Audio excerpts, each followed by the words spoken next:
Hello again, everybody. We are back for another read aloud from our book Pickle. Notice we're in a new setting today, just trying to change up things and trying out new spots.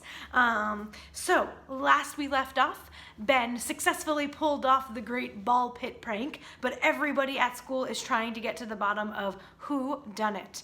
Hector is worried that his grandmother is going to blame him because his grandmother, who's also the principal of the school, likes to blame him for most things, like the graffiti incident on the door of their building, even though Hector and Ben had nothing to do with it. So there's great speculation over who is responsible for the great ball prank, and we're going to pick up there with Chapter 6, The List.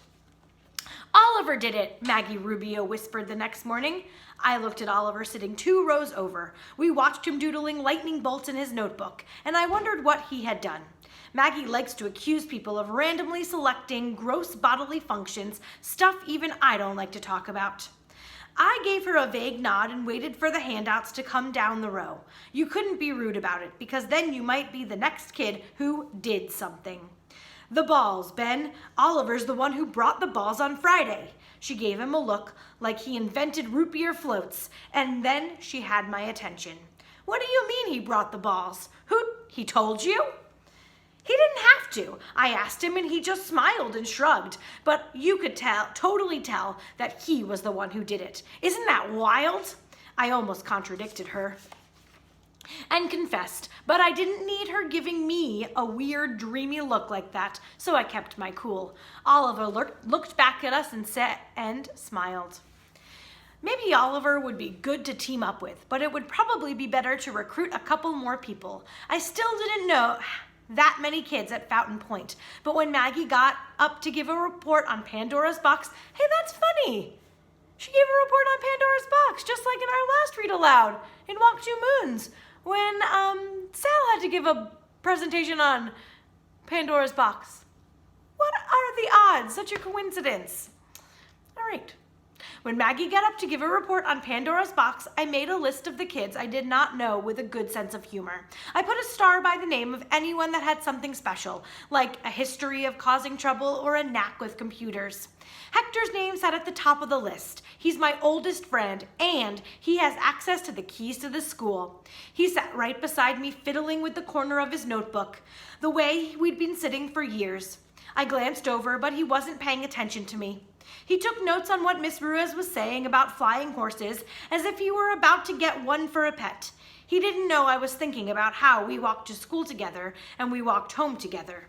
Hector noticed me looking at him and tried to flick me in the temple with his pen, but I ducked and got out of the way. I drew a line straight through his name and then another zigzag line over that. I knew that I didn't want Hector in the group, but once I admitted that Hector wouldn't be my partner in crime, I felt bad even seeing his name there, and I didn't want him to see it either. But the graffiti incident was a problem. It effectively disqualified Hector from any plans that would need to be kept secret. He couldn't keep a secret with a mouthful of pudding. I crossed out a few more names, leaving only 2 kids that met any requirements. Oliver Swanson and Frank Lenny. Oliver already claimed responsibility for the balls, and he once convinced half the class that his real parents had found him and he was going to live with them on a submarine. Frank Lenny owned a computer, could fart at will, and had an obsession with ninjas. He went to a different elementary school than I did. I heard he went to a few different ones. I didn't know him, but I wanted to. He always seemed cool and private, and sometimes he hung out with 7th graders. Oliver and Frank seemed like cool dudes, and with my idea for a secret prank task team, I knew they would want to join forces. Here were 2 guys who could make awesome buddies and probably have the natural talent for supreme goofing off. I needed them on my team. Chapter 7, An Invitation. After math, I grabbed the bathroom pass and left class as coolly as I could. I slid notes to Oliver's and Frank's locker through the vents. The lockers were on different sides of the school, so I had to run to get back to class before they noticed that I was gone too long. I practiced writing them over and over in block letters until it didn't look anything like my handwriting. The note said, "For your eyes only." Do you have an appreciation of pranks? Would you like to be a secret agent? Meet me at Lupe's after school tomorrow to hear more. Tell no one. Da-da-da. Chapter 8, The Meeting. I waited in the back booth of the restaurant where I do my homework sometimes after school. The restaurant was a tomb. Apart from the mariachi music that Diego the cook played in the kitchen, the front door swung open and flashed sunlight onto my table. It was Oliver. He stood there for a minute looking around, but I don't think he saw me. Are you looking for Ben? My mom asked. All right, sure. He's in the back. Oliver walked toward my table. Hey, what's up? He said. Thanks for coming, Oliver, I said. I wanted to congratulate you on the balls in the classroom. That was super. Oh, thanks. He studied the painting over the booth. It was an old lady with flowers in her hair, and it wasn't that interesting. Where did you get them? I asked. Where did I get what? The balls. Where did you get so many balls? Oh, right. Oliver cleared his throat. I just found them somewhere. My mom walked back into the kitchen, so I dropped my voice. Uh-huh. Okay, I didn't really. It wasn't me. I know, I said. How do you know? He said. My mom came back out of the kitchen, so I just smiled. Oliver looked confused for a minute, and then I could tell the light bulb flickered on. Sweet! He nodded and sat down. Is that what this is about then? Something like that? The front door bells chimed. The door opened and closed again quickly. Who do you think it is? Is Ben here? Frank. Somehow, he'd figured out I'd put the invitation in his locker. My mom pointed towards us and he walked slowly back.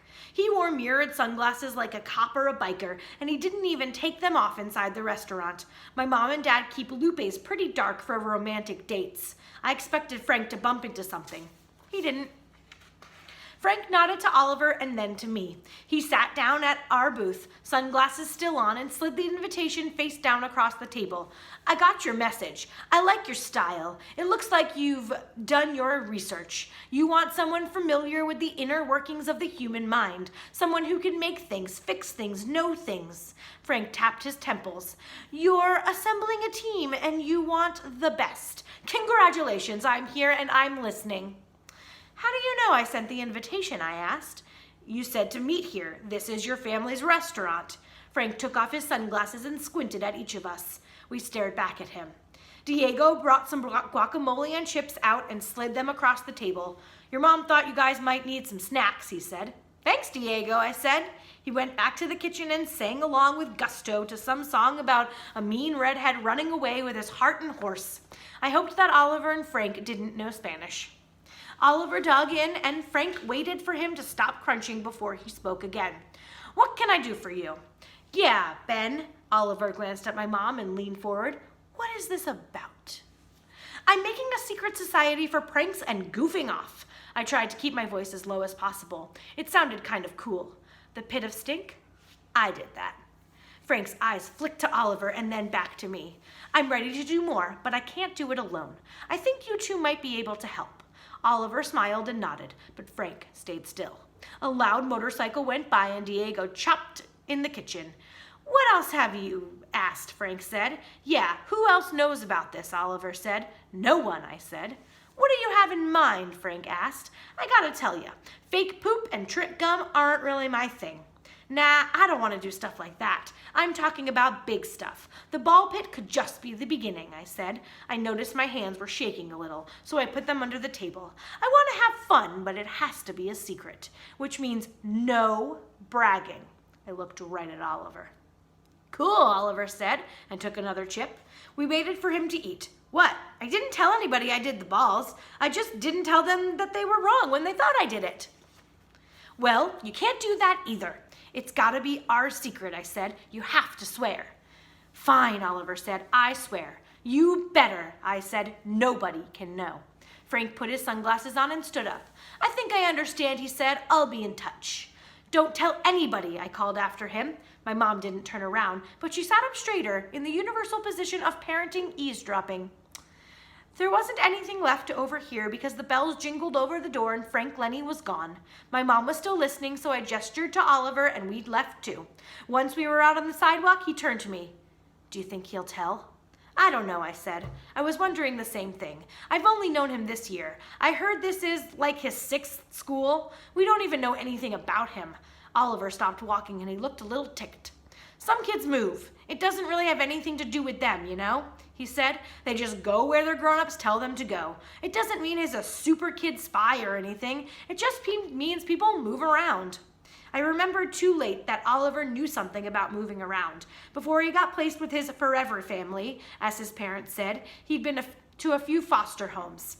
I remember the day he moved in down the block. I was skating in front of our building when a man in a suit the color of green olives walked Oliver past and into a doorway with a black awning on the corner.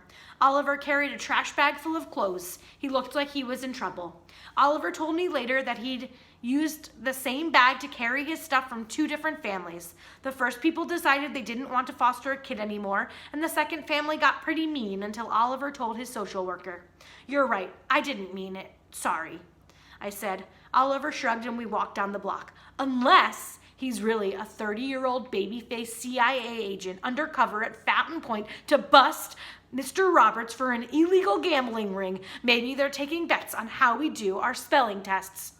Interesting theory, Ben, Oliver said in a way that sounded like it was definitely not an interesting theory.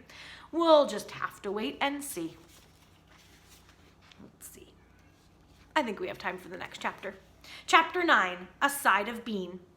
After school the next day on my way to Lupe's, Bean Lee jumped out from behind an alley trash can. She wore red overalls with "Stand Back" written on the front pocket. Bean is kind of famous in an internet way. She started that cat vs. Dude site with the cats fighting action figures and stuff. And you should know that Bean has more than one pair of red overalls. She has another pair with a patch of a panda bear playing drums, and some green ones with holes in the knees that she wears striped blue tights under. She wears a blue feather boa sometimes, and she's sewn animal ears onto most of her hats and hoodies. You'd think it would be easier to see her coming, but she made me jump. She makes me jump a lot. Mr. Diaz, we have an important matter to discuss. I've passed Bean digging around in her locker when I left school, so I don't know how she beat me to the corner. The way she acted made me think it had something to do with Frank. Plus, they hang out together a lot, and I heard he helped her set up www.catsvsdude.com. My associate would like to accept your organization's offer with stipulations. What associate? I said. I tried to look confused. Are you organizing a prank task force or running a bad acting club? Are you organizing a prank task force or running a bad acting club? I shrugged. Bean stared at me. My little sister does a better job playing dumb. I know everything. Our mutual friend is willing to join forces with conditions. She crossed her arms, and we'd had some sort of silent standoff. I think she tried to tell me to chill out telepathically, but I wasn't ready to give in. It could have been a bluff. She waited for me to slip up and tell her everything. I made a face that said I had no idea what she could possibly be talking about, but it only lasted about 10 seconds. Fine. What kind of conditions does Frank have? I said. Bean cracked her knuckles and smirked. Number 1, if Frank's in the club, your friend, Mr. Junior Principal, is not, she said. Actually, that one is mine. I could have told Bean that Hector wasn't invited, but I didn't like her bossing me around. Listen, Bean, Number 2. Bean held up her hand to shush me. I, too, am interested in joining. You can have us both or neither. She stuck her chin out and stood tall, but she was still a foot shorter than me. No way, I said. I get to pick who's in the club. Besides, he wasn't supposed to tell anybody. He already broke the rules. I'm not just anybody, and I'm a crack-proof safe for secrets, Bean said. Plus, Principal Lebonsky and I aren't exactly on the same side. The, club is by invitation only. Sorry, Bean. I was only sorry in a feeling a little bit guilty way, not a regretful way. Okie dokie, artichokey. I'll let Frank know that you're not into it. She skipped back toward the school. I felt relieved that she'd given up so easily. It started dawning on me that it might have been too easy. When she stopped and swiveled back around, too bad, we could have done a lot with the costumes. What costumes? The ones in my dad's shop, silly. Lee's costumes and party. It could have been kinda super. So then, there were 4 of us. All right, we will find out what happens to the club that is now 4 members deep. We've got Bean, Ben, Frank, and Oliver. See you later.